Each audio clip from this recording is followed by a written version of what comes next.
Viewers welcome back to program. So third वाले segment ਦੇ ਵਿੱਚ ਆਪਾਂ ਦੋ ਖਬਰਾਂ ਤੁਹਾਡੇ ਨਾਲ ਸ਼ੇਅਰ ਕਰਨ ਜਾ ਰਹੇ ਹਾਂ ਕਿ ਕਿਸ ਤਰ੍ਹਾਂ ਫੇਸਬੁੱਕ ਨੇ ਭਾਰਤ ਵਿੱਚ ਕਿਵੇਂ ਮੋਦੀ ਸਰਕਾਰ ਨਾਲ ਰਲ ਕੇ ਮੁਸਲਮਾਨਾਂ ਦੇ ਖਿਲਾਫ ਜੋ ਨਫ਼ਰਤ ਹੈ ਉਹ ਫੈਲਾਈ ਹੈ। ਇਸ ਦਾ ਜੋ ਕੱਚਾ ਚਿੱਟਾ ਹੁਣ ਜਗ ਜਾਰ हो चुका है। और दूसरे पासे यूपी ਵਿੱਚ योगी सरकार ने पिछले 2.5 ਸਾਲਾਂ ਵਿੱਚ ਝੂਠੇ ਪੁਲਿਸ ਮੁਕਾਬਲੇ ਬਣਾ ਕੇ ਬਹੁਤ ਸਾਰੇ मुस्लिम ते दलित नौजवानों ਨੂੰ मार मुकाया है। इस बारे ਆਪਾਂ विचार चर्चा ਕਰਨ ਜਾ ਰਹੇ ਹਾਂ। सो ਅਸੀਂ ਚਾਹਾਂਗੇ ਕਿ ਤੁਸੀਂ ਸਾਡੇ ਨਾਲ ਇਸੇ ਤਰ੍ਹਾਂ ਹੀ ਬਨੇ ਰਹਿਣਾ। ਦੇਖਣ ਸੁਣੀ ਤੁਹਾਡਾ ਸਭ ਦਾ ਬਹੁਤ ਬਹੁਤ ਸ਼ੁਕਰੀਆ ਜੀ। ਡਾਕਟਰ ਸਾਹਿਬ ਇਹਨਾਂ ਖਬਰਾਂ ਬਾਰੇ ਤੁਹਾਡੀਆਂ ਕੀ ਵਿਚਾਰਾਂ ਨੇ? देखो राणा अयूब बहुत बहादुर जर्नलिस्ट है जी।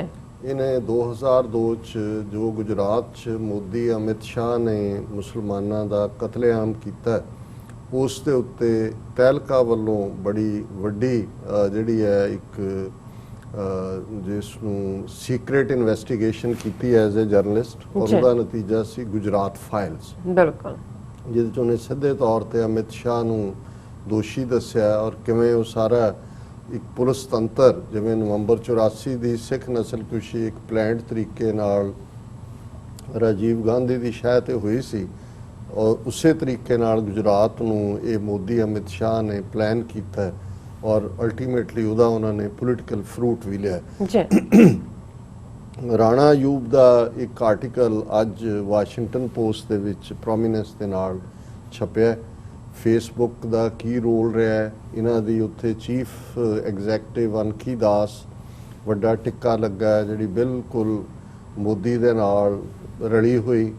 और फेसबुक ने की रोल अदा किया किवें कपिल मिश्रा होए तेलंगाना दा MLA होए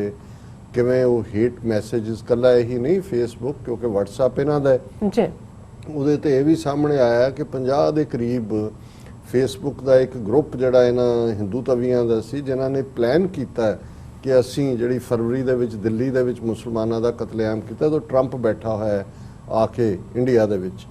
ये सारा चल रहा है लाइव उन्हां दा चैट सी और इहदे ते कोई और ये हुण सामने आ रहा भी ये एग्रीमेंट 2014 तो भी मच बिफोर हो गया होया सी कि किवें फेसबुक नूं उन्हां ने बिजनेस देनी है। इस वेले 400 मिलियन तो ज़्यादा इन्हां दे क्लाइंट ने इंडिया च और किवें उन्होंने बाकियां नूं और इस तो फिर समझ आ जाना चाहिए भी जून का महीना शुरू होंदा है TV 84 KTV सिख सियासत सब वैब पेज उड़ा दिते जाते हैं किवें इंडिविजुअल सैकड़ियां पेज कश्मीरी एक्टिविस्ट दे खालिस्तानी एक्टिविस्ट दे बैन कर दिते जाते हैं लेकिन उत्थे जिहड़ा धमकियां दे रहे हैं गोलियां मार दिओ उड़ा दिओ रेप करो इन्हां नूं जिहड़ा हिंदू बनाओ वो जिहड़े ने खुलेआम उन्हां दे सारी जिहड़े ने वो प्रमोट किए जा रहे हैं और उन्हां नूं उन्हां दे अग्गों लखां सबसक्राइबर जिहड़े ने वो खड़े किए हुए और ये राणा अयूब दा अज दा जिहड़ा वाशिंगटन पोस्ट दे विच राइट अप है बड़ी क्योंकि बहुत सारे फैक्ट्स वही ने जिहड़े असीं ऑलरेडी डिस्कस कर चुके हैं पर कई बार तुसीं इंटरनेशनल ऑडियंस दे लई उन्हां नूं एक परस्पैक्टिव च पुट करदे हो और उहदा जिहड़ा टाइटल दिता है ओपीनियन पेज दे उत्ते है छपया Washington Post democracy dies in darkness. ये उहदे उपर है कि जदों हनेरा हुंदा है जमहूरीयत मर जाती है। For Facebook weakening India's democracy is just the cost of business कि भी वो जाए जिन्होंने कहते हैं भाड़ में भी असी पैसे बनाने ने और उन्होंने शुरू ही वॉल स्ट्रीट जर्नल की स्टोरी बेस बनी है और हुण इहदे ते होर भी स्टेटमेंट्स जिहड़ियां ने ईवन जिहड़े 11 एम्पलॉई फेसबुक के बाहर ने उन्हां दी भी एक स्टेटमेंट इस ते आई है मैं उन्होंने डिस्कस करांगा और इहदे च उन्हें क्या राणा अयूब ने कि ये जिहड़ा वॉल स्ट्रीट जर्नल ने एक डिबेट खड़ी कर दी है कि भाई फेसबुक का की रोल है। फिर उन्होंने अणखी दास की गल की कि किवें उन्होंने जिहड़ा T राजा सिंह का पेज सी उन्होंने लाण तो ना कर दी जिहड़ा हिंदू तो भी पेज सी और who asked for Rohingya Muslim immigrants to be shot labelled Muslims as traitors and threaten to destroy mosque. ये उन्होंने MLA तेलंगाना का और उन्हें कहा जी उन्हें अणखी दास ने कहा इनू रहण दो। फिर इस स्टोरी का ही हवाला है कि उन्होंने फेसबुक वाले एम्पलॉइज़ नूं कोट किया है कि बई ये किवें जे उन्होंने हेट मेल क्राइटेरिया पेज डाउन करने लई कहा तो उन्हें कहा भी नहीं नथिंग ये जिहड़ी है साडी बिजनेस इफेक्ट होएगी। फिर उन्हें खुद कहा उन्होंने कहा जी अनखी दास वही है कि जिन्हें खुद एक बार अपनी पोस्ट फेसबुक पोस्ट अपने पेज ते ਜਿਹੜੀ ਹੈ ਉਹਨੂੰ ਸ਼ੇਅਰ ਕੀਤਾ ਹੈ, ਜਿਹਦੇ ਚ ਸੀ ਕਿ ਇੰਡੀਆਜ਼ ਮੁਸਲਿਮਸ ਇਹ ਟ੍ਰੈਡੀਸ਼ਨਲੀ ਇਹ degenerate community for whom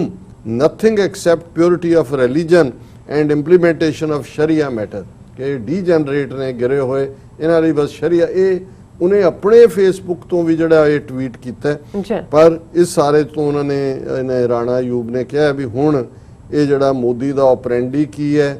Tehelka magazine ਦੇ ਵੇਲੇ ਵੀ ਅਸੀਂ ਇਹ ਦੇਖਿਆ ਸੀ ਕਿ ਕਿਵੇਂ ਪਾਲਿਸੀ ਮੇਕਰਸ ਔਰ think tanks all are playing in empowering Hindu nationalist. ਇਹੀ ਕਹਾਣੀ ਫਿਰ ਰਿਪੀਟ ਹੋ ਰਹੀ ਹੈ। ਫਿਰ ਕਪਲ ਮਿਸ਼ਰਾ ਦਾ ਜ਼ਿਕਰ ਹੈ। ਫਿਰ ਉਹਨਾਂ ਨੇ ਕਿਹਾ ਕਿ ਵੀ ਇਹ ਜਿਹੜਾ ਹਿੰਦੂ ਭਾਊ ਜਿਹੜਾ ਇੰਸਟਾਗ੍ਰਾਮ ਦੇ ਉੱਤੇ ਹੈ, ਇੰਸਟਾਗ੍ਰਾਮ ਵੀ ਇਹਨਾਂ ਦਾ ਹੀ ਹੈ, ਜਿਹਦੇ 3.4 ਮਿਲੀਅਨ ਫਾਲੋਅਰ ਨੇ, ਉਹ ਆਪਣੀਆਂ ਪੋਸਟਾਂ ਨਫ਼ਰਤ ਵਾਲੀਆਂ ਪਾਉਂਦਾ ਹੈ। ਔਰ ਉਹਨੇ ਹੀ ਆਪਣੀਆਂ ਪੋਸਟਾਂ 'ਚ ਕਿਹਾ ਸੀ clarion call for violence against minorities publishing a video asking that those opposed to the Hindu faith be taught a lesson. ਹੁਣ ਇਹ ਤੁਸੀਂ ਇੱਕ ਪਾਸੇ ਦੁਨੀਆ ਦੇ ਵਿੱਚ ਕਿਸ ਕਿਸਮ ਦਾ ਮਾਹੌਲ ਸਿਰਜ ਰਹੇ ਹੋ, ਔਰ ਜੋ ਅੱਜ ਨਫ਼ਰਤ ਹੈ ਔਰ ਜਿਹਦੀ ਇਸ ਨਫ਼ਰਤ ਨੂੰ ਜਿਹੜਾ ਇਹਨਾਂ ਨੇ ਵੋਟਾਂ ਦੇ ਵਿੱਚ ਕਨਵਰਟ ਕੀਤਾ ਹੈ, ਜਿਹਨੂੰ ਕਹਿੰਦੇ ਨੇ ਵੀ ਲੋਕ ਲਾਸ਼ਾਂ ਗਿਣਦੇ ਨੇ, ਇਹ ਵੋਟਾਂ ਗਿਣਦੇ ਨੇ। ਇਹ ਸਾਰੇ ਫੇਸਬੁੱਕ ਦਾ ਬਹੁਤ ਗੰਦਾ ਰੋਲ ਹੈ। ਔਰ ਇਸੇ ਲਈ ਹੁਣ ਇਹ ਈਵਨ US ਕਾਂਗਰਸ ਤੋਂ ਮੰਗ ਕੀਤੀ ਜਾ ਰਹੀ ਹੈ ਕਿ ਬਈ ਇਸ ਦੀ ਤੁਸੀਂ ਇਨਵੈਸਟੀਗੇਸ਼ਨ ਕਰਵਾਓ। ਔਰ ਫਿਰ ਉਹਨਾਂ ਨੇ 2018 ਚ ਕਿਵੇਂ ਯੋਗੀ ਆਦਿੱਤਿਆਨਾਥ ਨੇ ਜਿਹਨੇ ਆਪਣੀ ਫੌਜ ਬਣਾਈ ਹੋਈ ਸੀ, ਉਸ ਦਾ ਵੀ ਜਿਹੜੀਆਂ ਪੋਸਟਾਂ ਨੇ ਜਿਹਦੇ ਚ ਉਹਨੇ ਇਹ ਕੀਤਾ ਯੋਗੀ ਨੇ ਕਿ ਹੁਣ ਇਹ ਰਾਣਾ ਅਯੂਬ ਨੇ ਚੈਲੰਜ ਕੀਤਾ, ਉਹਨੇ ਕਿਹਾ ਜੀ ਫੇਕ ਐਨਕਾਊਂਟਰ ਬਣਾ ਰਿਹਾ। ਔਰ ਯੋਗੀ ਆਦਿੱਤਿਆਨਾਥ ਨੇ ਇੱਕ ਪੋਰਨ ਪਿਕਚਰ ਨੰਗੇਜ਼ ਵਾਲੀ ਜਿਹਦੇ ਤੇ ਰਾਣਾ ਅਯੂਬ ਦਾ ਚਿਹਰਾ ਲਾ ਕੇ 4 ਚਫੇਰੇ ਸਰਕੂਲੇਟ, ਉਹਨੇ ਕਿਹਾ ਵੀ ਅੱਜ ਵੀ ਉਹ ਚੱਲ ਰਹੇ। ਇਹ ਹੈ ਹੁਣ ਜੇ ਇੱਕ ਸਟੇਟ ਦਾ ਚੀਫ ਮਿਨਿਸਟਰ ਇੱਕ ਜਿਹੜਾ ਟਰੂਲੀ ਐਕਸਪੋਜ਼ ਕਰ ਰਿਹਾ ਹੈ, ਉਹਦੇ ਨਾਲ ਇਹ ਕਰੇਗਾ। ਔਰ ਫੇਸਬੁੱਕ ਉਹਨੂੰ ਜਿਹੜੀ ਹੈ ਅੱਗੋਂ ਤੋੜ ਰਹੀ ਹੈ, ਜਦੋਂ ਕਿ ਰਿਪੋਰਟ ਵੀ ਹੁੰਦਾ ਹੈ ਕਿ ਬਈ ਇਹ ਤੁਸੀਂ ਇੱਕ ਫੇਕ ਪਿਕਚਰ ਜਾਂ ਫੇਕ ਨਿਊਜ਼ ਦਾ ਤਾਂ ਹੁਣ ਕਹਿਣਾ ਹੀ ਕੀ ਹੈ ਕਿ ਬਈ ਇਹ ਤਾਂ ਆਮ ਲੋਕਾਂ ਲਈ ਇਹ ਫਰਕ ਕਰਨਾ ਹੀ ਔਖਾ ਹੋ ਗਿਆ ਕਿ ਫੇਕ ਕੀ ਹੈ ਅਸਲੀ ਕੀ ਹੈ। ਫਿਰ ਇਹ ਕਾਫੀ ਡਿਟੇਲ ਦੇ ਵਿੱਚ ਸਟੋਰੀ ਹੈ। ਔਰ ਉਹਦੇ 'ਚ ਉਹਨਾਂ ਨੇ ਕਿਹਾ ਕਿ ਬਈ ਇਹਦੇ ਬਾਵਜੂਦ ਕਿ ਇਹ ਐਵੇਂ ਨਹੀਂ ਹੋਇਆ ਕਿ ਮੋਦੀ ਸਿਲੀਕਨ ਵੈਲੀ 'ਚ ਆਇਆ ਔਰ ਉਹਦੇ 'ਚ ਜਿਹੜਾ ਹੈ ਉਹਨੇ ਜਿਹੜਾ ਫੇਸਬੁੱਕ ਦਾ ਮਾਲਕ ਹੈ ਜ਼ਕਰਬਰਗ, ਉਹਨੇ ਟਾਊਨ ਹਾਲ ਮੀਟਿੰਗ ਵੀ ਰੱਖੀ, ਲੇਕਿਨ ਉਹਦੇ 'ਚ ਕੋਈ ਵੀ ਸਵਾਲ ਨਹੀਂ ਪੁੱਛਣ ਦਿੱਤੇ ਗਏ। ਔਰ ਇਸ ਸਟੋਰੀ ਨੂੰ ਹੀ ਜਦੋਂ ਅਸੀਂ ਬਾਕੀ ਦੇਖਦੇ ਹਾਂ ਕਿ ਅੱਜ ਜਿਹੜੇ ਨੇ 11 EMPLOYee ਉਹਨਾਂ ਨੇ Muslim community at Facebook would like to hear from leadership open letter from 11 EMPLOYEes Facebook and top lobbying executive in India are facing questions. ਇਹ ਵੀ ਇੱਕ ਡੀਟੇਲ ਸਟੋਰੀ ਹੈ। ਉਹਨਾਂ ਨੇ ਫੇਸਬੁੱਕ ਨੂੰ ਕਿਹਾ ਕਿ ਵੀ ਤੁਸੀਂ ਆਪਣੀ ਪੋਜੀਸ਼ਨ ਦੱਸੋ ਕੀ ਹੈ। ਹਾਲਾਂਕਿ ਉਹ ਡਿਫੈਂਡ ਕਰ ਰਹੇ ਨੇ, ਲੇਕਿਨ ਉਹ ਜਦੋਂ ਹੁਣ ਕੋਈ ਚੀਜ਼ ਜਗ ਜ਼ਾਹਰ ਹੋ ਜਾਂਦੀ ਹੈ ਉਹ ਸਾਹਮਣੇ। ਔਰ ਇਹੀ ਨਹੀਂ ਹੈ, ਅਸੀਂ ਦੇਖਦੇ ਹਾਂ ਕਿ ਵੀ ਇਹ ਜਿਹੜਾ